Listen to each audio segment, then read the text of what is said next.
Okay, good day to you. Ang basa natin is para sa iyo, Cancer, sa buwan ng Setyembre. So, ito yung makikita natin dito yung about sa iyong pag-ibig, relasyon, karera at pinansyal. At pati na rin yung gabay din, no? So, always remember, ang mga ito ay gabay at you have your own no, free will. So, tandaan na ikaw pa rin ang magkocontrol sa iyong sariling kapalaran. Always remember that na. And this is a general reading. Just take what resonate.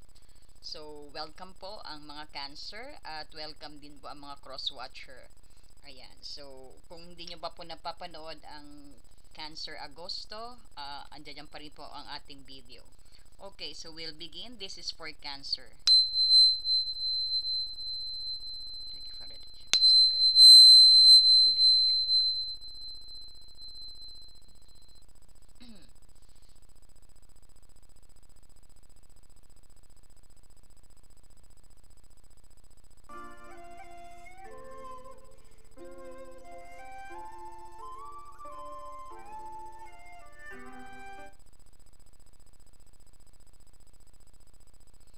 Pasensyahin nyo na po, baka mahina po ang dating natin, no? Kasi medyo hindi tayo marunong sa technical issue, no?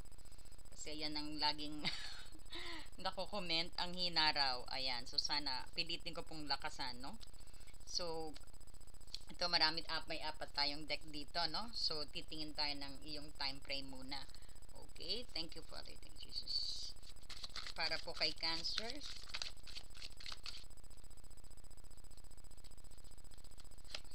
ayan, within 10 days. Galing ha. Something's about to end and new beginning is coming. Mukhang magandang basa ni Cancer. And kuha tayo ng guidance sa ating mga archangel. Tignan natin who will be guiding you sa buwan ng Setyembre. Wow ganda ha. All is well daw, sabi ng Archangel Jeremiah. So, kuha din tayo sa Romance Angel. Nahuhulog. Dito nga natin lagay.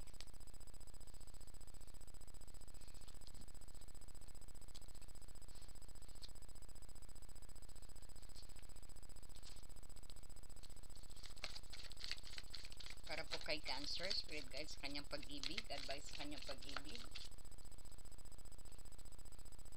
Nako, bakit naman all is well tapos may separations? Makikita natin yan mamaya, no? Ayan. So, tingnan natin. Pwede rin niyang separate minsan ng lover ninyo, magbabakasyon, something like that, no? Hanggat di natin nakikita ang ating tarot, kung ano yung journey nyo, no? Okay. Para po kay Cancer,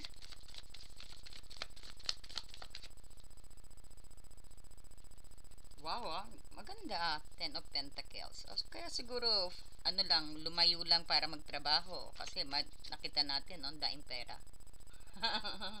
Abundance, no? Kaya lang marami rin nakatingin no? Mga rats, andyan yung mga rats, may turtle pa, no? Mamaya explain natin yan. At isa pa, no? Para po kay Cancer. May 3 of Swords ka in reverse. Para po kay Cancer, dapat na natin para lubusan yung makita.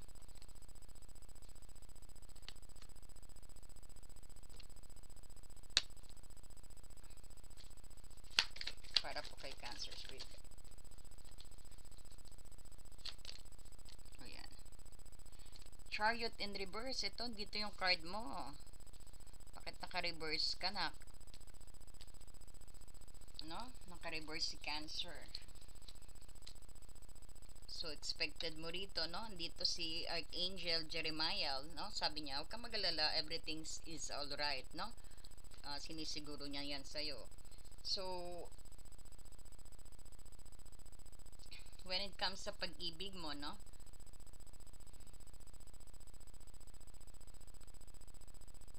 Nakita natin dito, medyo may 3 of Swords ka na nakabaligtad, no? Ito yung separations ng mensahe, kapares ng binigay ni ano, no? Talagang may separations issue rin.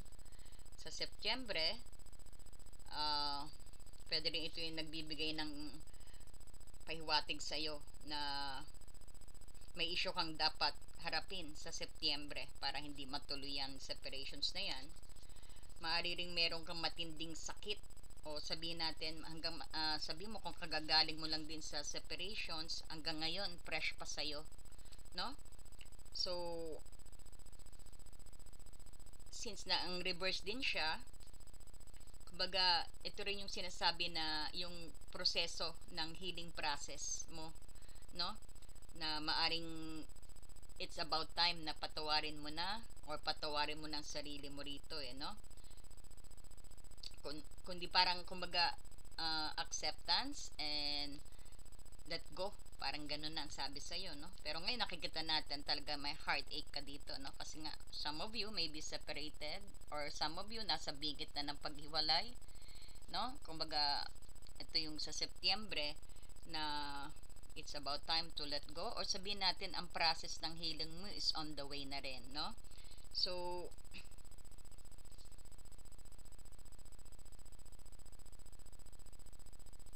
pagdating naman din nakikita natin dito, or maybe some of you, no, siguro malayo siya sa'yo, no, nagwo-work, pero ang money is hindi na pupunta sa tamang kamay, no? Andyan meron din, sabihin natin sa money din na sabihin natin itong financial mo, medyo mag-ingat kasi marami ring ano sa Setyembre, maraming nakapalibot sa iyo, kunyari nakikisimpat siya sa iyo, pero ayan pala may mga tangka, no? Minsan sabihin natin masyado siya maalalahanin sa iyo. It's either family, it could be family or close friends na sabihin natin dito na maaring may tangka din sa kayamanan mo, or sabihin natin sa pera mo, or sabihin natin na may interesado, no? Or maybe sabihin din natin magte-take advantage sa iyo, Cancer. So pay attention on that. Hindi ko naman sinasabing maging madamot ka, pero at least take care of something dahil nasa peak ka ng kalungkutan, sadness, no? Medyo hindi mo napapansin yung ano mo, yung financial mo, no? Marami na palang nakingialam, no? So pagtuunan ng pansin yan, no? So nakikita din natin dito is may 10 of Pentacles ka kasi, tsaka may Chariot in reverse ka rito, no? Kumbaga magkabila ang direction sila, no? So actually napakagandang card ang meaning nitong dalawa, especially yung position nila, no? Ito yung talagang andiyan yung kayamanan, security, at yung katatagan, no? Parang sabihin din natin na ito yung nagpapahiwatig sa iyo na baka sa September meron kayong pamanang marireceive. Ito rin yung sabihin natin abundance sa negosyo, makikita mo ng September, maybe September 10, maybe meron kang marireceive na isang importanteng positive na message, no? Andyan yung sabihin nating meron ka rin yung parang long term na tagumpay, no? Na nagmula sa yung karera, sa yung work, parang yung work na yan, sabihin natin na maski hindi ka magtrabaho, dadaloy ang pera, no? Parang sabihin natin success din yung business mo, maaari rin ganyan, no? Pero ngayon may Chariot in reverse ka rito. Ito yung ibig sabihin, wino-warningan ka talaga because those of people maybe take advantage on you, no? So ito yung sabihin nating warning sa'yo, or let's say na ito yung challenge, no? Sa journey mo. Ito yung maaari ring sabihin na ito yung lack of directions, no? Kumbaga maybe sabihin natin, kasi kahulugan din ng Chariot in reverse, yung parang hindi ka ang nagpapatakbo ng buhay mo, no? It could be ibang tao, no? So it's about time to ikaw ang magpatakbo ng buhay mo, no? Maybe sa bagay normal naman, syempre hindi ka makapag-focus kasi maybe fresh pa sa'yo, apektado talaga ang career at finances, pati sa love life, no? Yan tatlong yan magkasama, dapat na i-balance, no? So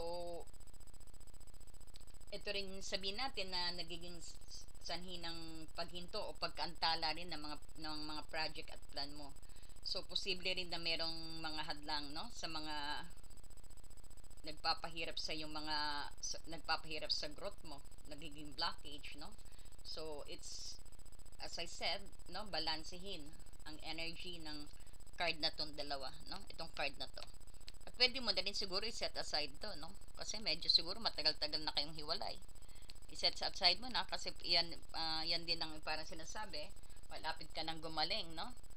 Maging abala ka sa iyong pagpapayaman, makakalimutan mo ang problema diyan sa puso. Kumbaga, no, kumbaga, you need to balance ang these two cards dito, no. So try to use yung positive foundations, no, ng Ten of Pentacles, no. At malalampasan mo yung Chariot, malalampasan mo to, no, itong Chariot in reverse.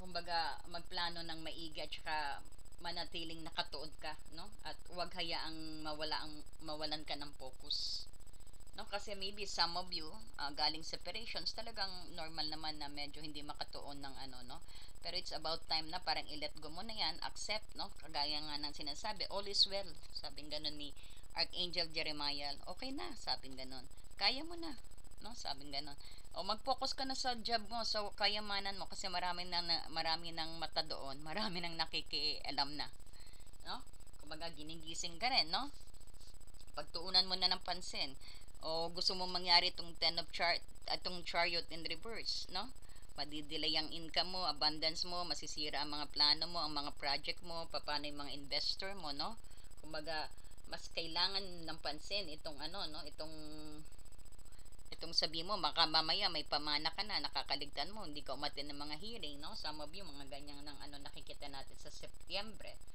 So nakita ko din dito, no, yung pinaka message dito, especially ni Archangel Jeremiah, all is well, parang ito yung nagsisilbi na, yun nga, pinapaalalan ka sa kabila ng lahat ng mga pagsubok mo at sakit na iyong naranasan. Actually, no, mayroong mas magandang patutunguhan yan. At huwag kang magalala ng sobra dahil ang lahat ng ito ay unti-unting magiging maayos, no. Ayan, no, pinangako na sa'yo. So ang 10 taon, hindi taon, ang 10 araw, no, ayan, no, sinabi na rin, within 10 days you will start all over again, no, may panibago kang simula at makikita mo yan na nagmo-move on ka na, no, you're starting, parang within 10 days to 10 weeks din, ito yung time frame na sinasuggest din sa iyo na mayroong mga mahalagang pagbabago or pagtuunan mo ng focus din. May mahalagang mangyayari sa loob ng panahong ito at maaari ito yung maging oras kung kailan mo mararamdaman ang paggaling ng sakit ng nakaraan, lalo na yung mga kasi-separate na ay mga nag-separate, baka may makilala ka, baka dumating ang persons mo, no, dahil winaglit mo na yung inaccept mo na, you let go the past, so ayan, pumasok ang panibago, no. So abangan mo yung araw na to, no, parang sabihin din natin, kung wala man, at least andyan dyan yung you gonna be healed, no, parang gagaling na, hindi ka na masyadong nakapokus dyan sa sakit ng iyong naranasan. So actually sa 10 days to 10 weeks, sabihin natin within that ano, no, that time frame, kumbaga makikita mo yung pagkamit ng tagumpay, no, especially sa iyong financial na buhay. Parang diyan ka magkakaroon ng clarity, no, tsaka gamitin yung panahong ito upang mag-isip ka, magplano at gumawa ng mga desisyon na makakabuti sa iyo, no, para sa iyong future. So always remember na manatili ka maging positive at huwag kang mawalan ng pag-asa, no, may mga magagandang bagay na naghihintay sa iyo, no. So itong sabihin nga, ito nga sinabi nga ni Romance Angels, ano, time apart is separations from your partner. Ito rin siguro ang naging cause, no, yung ay ang kung bakit din medyo hindi mo na pagtutuunan ng pansin ang mga kayamanan mo, no, kumbaga siguro kaya din itong sakit na to, no, because of the separations na nakikita natin. Pero ang maganda, nag-heal ka na, no, nag-heal ka na. So good luck sa iyo, no, at kung hindi ka pa nakakapag subscribe po, please do subscribe. Pag nagustuhan nyo po ang reading na to, pahingi po akong thumbs up dyan at pa-like, at pwede nyo rin po i-share ang ating video, no? At maraming salamat and God bless you po.